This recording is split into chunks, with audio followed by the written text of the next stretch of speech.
welcome back to the breakdown. Today I'm going to be talking about whether or not it's still worth it to build a gaming PC in 2018. But before we get on in the video, be sure to like it and subscribe to the channel for more awesome PC gaming, tech, all of that style stuff every single day of the week. We've got some pretty cool reviews coming up, so you want to make sure to subscribe and like, as well as share the video and comment down below to let me know what you think. Let's get on into it. Now, as we all know, PC prices have been going through the roof. Not just graphics cards, which has been exponentially higher, but even RAM and motherboards and things like that. Everything's just going up in price. So in 2018, is it still worth it to build? I think it is. Usually. It really depends on your use case. If all you want to do is play mainstream games that are also coming out on console, currently it's a whole heck of a lot cheaper to buy a console. But we all know the downsides of consoles. You can't edit videos on them. You can't do photos on them. You can't do any of the stuff that you can do on a PC on a console except for game and watch Netflix. However, if it's important to you to be able to edit video, edit photos, actually store files for video, things like that, a PC can actually be worth it still if you build it smartly. You can check out the eye up there to see my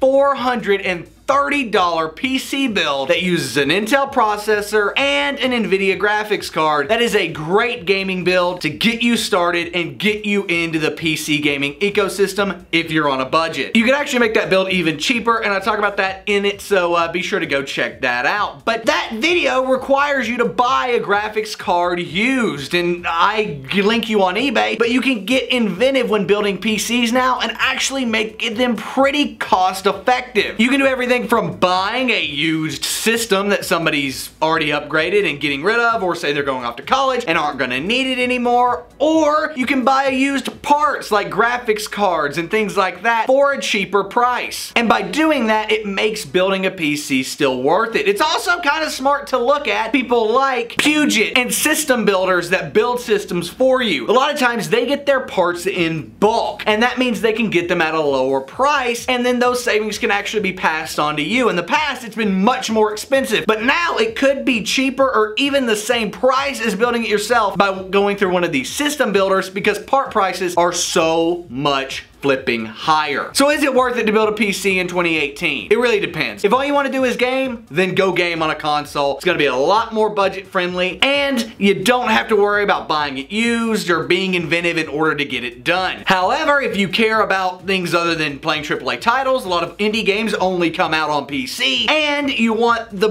most experience you can get out of games, you'll never be able to get max graphics on a console. You can do that on a PC though. You can still build, and you can still build affordably, but you gotta put your thinking cap on. No longer is it go out, buy the parts on Amazon or Newegg and be done. Now you've got to be inventive. You've got to buy stuff used. You've got to do scrapyard wars style stuff where you go out and get the case that's 15 years old and make it work. You've got to do stuff like that in order to build a budget PC. However, if you've got a big budget, don't be afraid to spend it. I think the top-end systems now will last longer than they have in the past because prices are so high, and the average gamer isn't going to be able to afford a graphics card for $1,500. So that means if you get one, it's gonna last a whole heck of a lot longer than they have in the past. Anyway guys, I hope you enjoyed this video. If you did, please give it a thumbs up. Be sure to subscribe to the channel for more awesome content on PC gaming, tech, all of that awesome stuff every single day of the week. My name is Nick. This has been The Breakdown, and I am out, guys.